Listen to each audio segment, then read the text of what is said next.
At today's time, the situation for all of us is such, although there are so many incredible things about our tradition, about our culture, about our Vedic texts, we have no clue about it. And we have been trained in certain education system where we have a sense of great identity crisis. Let's take a look of India post-independence. What has happened to us? We have got freedom, apparently, but not entirely. Our modern education system teaches us falsified history. Do you know who wrote the history that we study today? The history was written by the Europeans who never belonged to this land, and those authors had never ever even visited this country to see what people were. Second thing, the education system, which was started by the British here in the mid of 18th century, you can say the early 19th century for that reason, they had established 4 universities, beginning with Calcutta, Chennai, at that time Madras, and Bombay, and if I'm correct, Delhi, the fourth one. You know who were the first teachers or educators? They all were missionaries. They were not educators. They all were missionaries, and the agenda was very clear. As we know across India, what's happening particularly in South, in terms of the conversion that happens. So idea was very clear, was to convert people. And how do you convert people? You make sure they feel too bad about, or they feel so disgusted about their upbringing, about their culture and tradition, and you have to portray something superior what we are offering. And if you become and accept this culture or tradition, you rise to our level. And that was the idea how our education began. And this is what history books we are reading today. We are taught that we owe all our development and material success to the British rule. Why? Because they helped us come out of utter poverty. I remember one of my English teacher, when I was studying in a school, during one of her discussions, she told me, our country is so horrible, we have no systems, nothing. I wish we would have never gotten independence. I was in 8th standard, and I very graphically remember this conversation when we were having. I was a little taken aback. And she said, because in India, since we have got independence, there had been no growth. Britishers brought harmony. Britishers brought wealth. Britishers brought education here. However, we as an Indians were uncultured, uneducated, we were uncivilized people.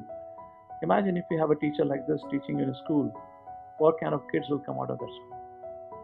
No mistake of her, she also has studied the same history books that we are studying. What is the consequence of this?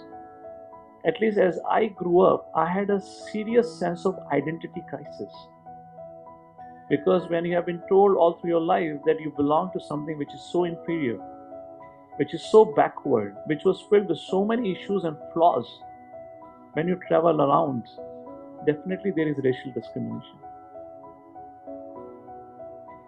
And the consequences of it, as I said, almost every Indian undergoes an identity crisis. And here to explain this discussion on identity crisis, I'll take a case study of myself as what I was before and what I am here today. How this identity crisis led me to figure out what's the reality.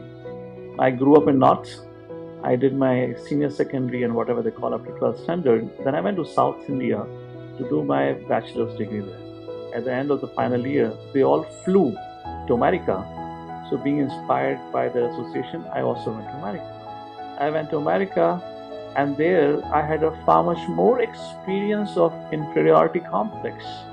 There was far much more, oppressiveness or racial discrimination, because people thought when I would speak to international students, when we are staying around, they'll say, oh, India, oh, that country which has a huge population, where almost every other person is in poverty.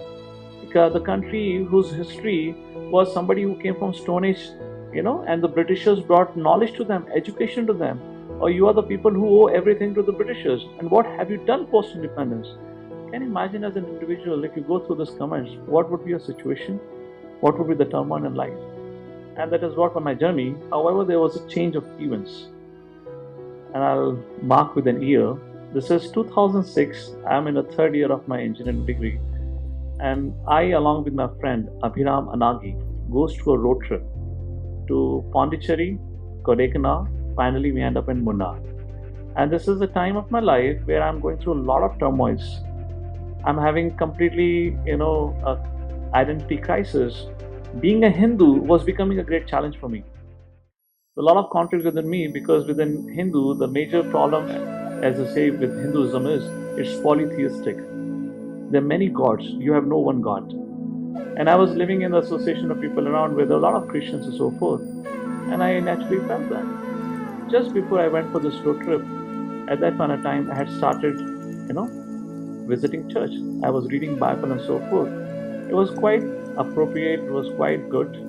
Most of the people who were coming from that background looked harmonious. They didn't have any conflict with each other. Well stable, well established. They had a community spirit. And after all, they had one God. So seemed appropriate. It was also conflict. Who is the supreme person if it has to be? However, the confusion is still going on in the mind about what is the purpose of life, who am I, why I have to take a birth in this Hindu body or Hindu family, why I couldn't take a birth in different family and so forth. And during the road trip, whenever this vacation ended, when we are coming back from Munnar back to Kodaikanal in a bus, I met one saintly person, very interesting personality. And this is where what I am today is when it began. This saintly person, interestingly, was born to a Muslim father and a Hindu mother, and was born and brought up in a small village in Andhra Pradesh. And his purpose of visit to Munnar was to teach Ramayana to a Gurukul that he had started many years ago. So he had students, young students to whom he was teaching Vedic science. So I was quite amazed. Born to a Muslim father, Hindu mother, and teaching about Ramayana. Of course, discussion began, and I started inquiring from him various things. And he told me in brief about his life, saying that I have read Quran, I have read Bible, I have read Vedic texts. And he brought me this understanding, saying that everything is ultimately talking about the same Supreme Person. Everyone is talking about ultimate, the goal of life is to go back to Godhead. However, this, what Quran speaks for that reason, or maybe what Bible speaks, it speaks part. They don't speak the whole, they don't speak the everything, but they speak a part of the knowledge into this, what we call it, in our Vedic scriptures. At the end of the discussion, he told me two things. He said, if you want answers for your problems, do just two things. Not do two things, do one thing. I said, what? He said, as soon as possible and whenever you get a chance, read Bhagavad Gita. And you imagine, I have just started reading Bible a couple of months ago, and I already left. I was completely fed up with that. I said, okay, seems like a little difficult option, we'll try with it. And he said second thing to me. He said, very soon you will see Vedic culture and Vedic lifestyle being practiced all over the world. Now that was something kind of a prophecy. It was pretty amazing. I didn't understood it. I said, okay, fine enough. And the 2006 turned into a 2007. I didn't got a copy of Bhagavad Gita with me. I finished my bachelor's and I flew to America. I reached America September 1st, 2007 and joined Ohio State University. 3rd September, 2 days later on, this is the house. I was standing on the porch of this building and I was signing a lease agreement with other 3 roommates with the owner.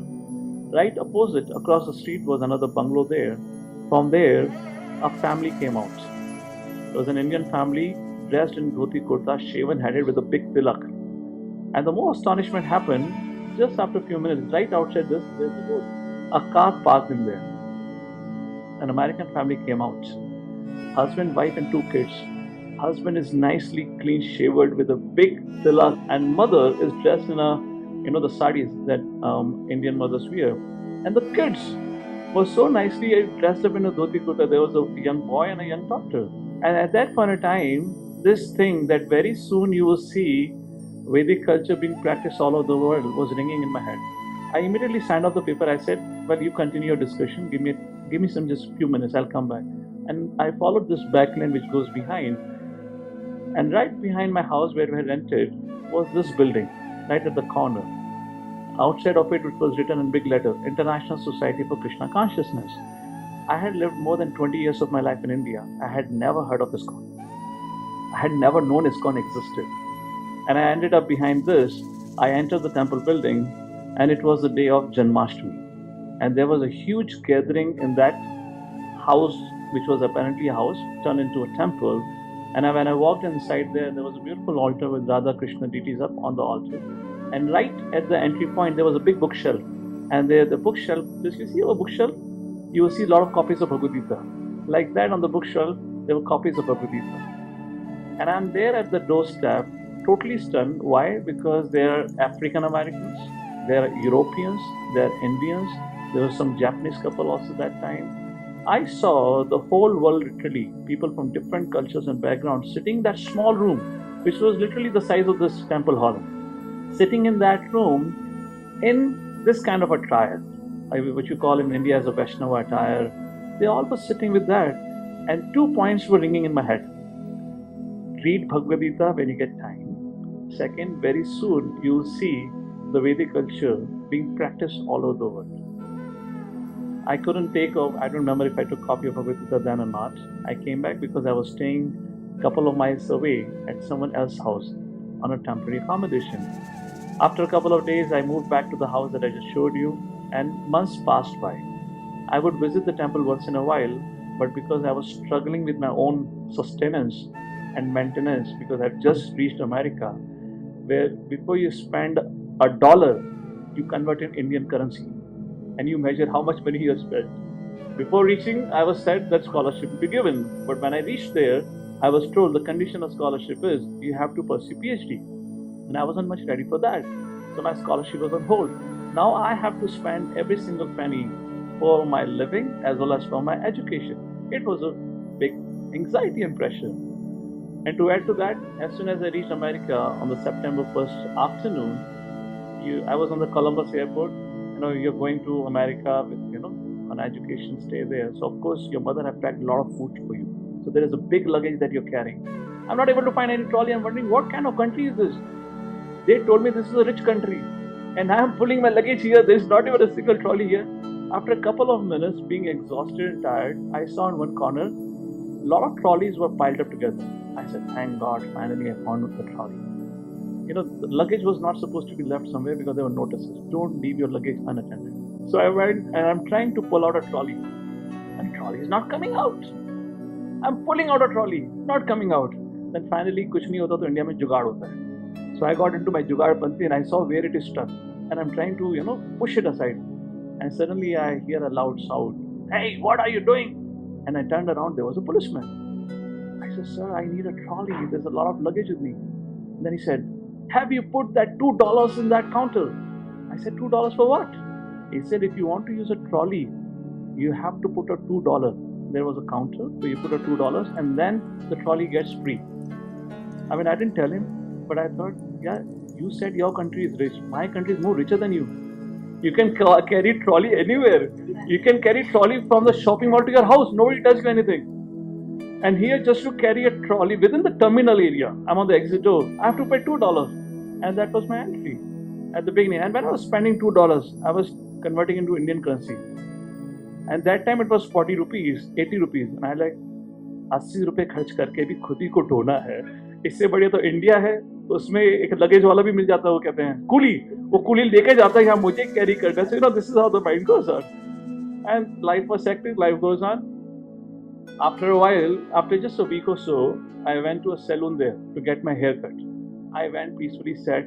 When you go to a hair salon or nai wala, you don't go and ask him for money, how much it will cost, right? 40, 50, 60 rupees hoga, kuch bhi hoga. You don't ask. You generally don't ask. I went and sat peacefully. And after that thing was done, so I had a card, debit card. I gave the debit card to the lady and she swiped it and I got a bill. I literally got a heart attack.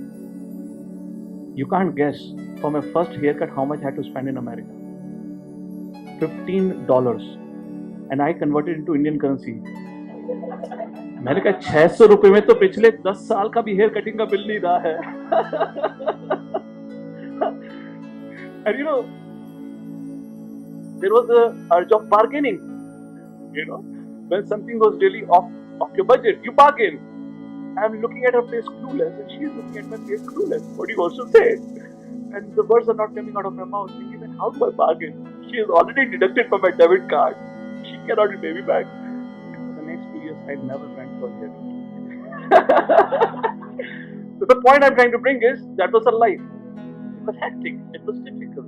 And like that, it took me some time.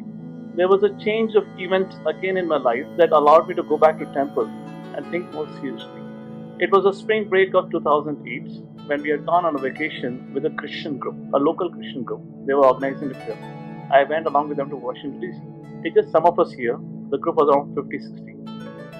And we visited a couple of places during that week long, and we stayed either in the church or either in some devout Christians who were acting as a host. And that whole 1 week of trip was very enlightening because I was amazed by their practice, by their sincerity of practice.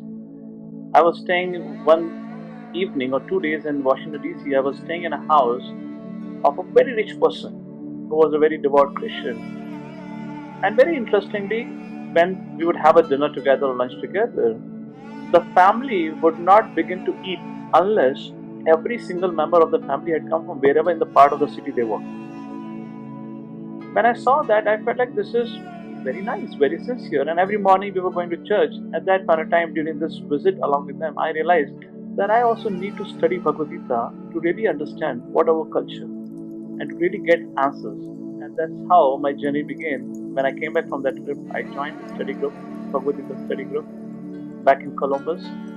Prem Vilas Prabhu, who was doctor by profession, he was helping us and teaching us and so forth. And through that study of Bhagavad Gita, I understood the history, I understood the science and philosophy of life, and the most important, the self-esteem that I had lost over a period of time, that was regained.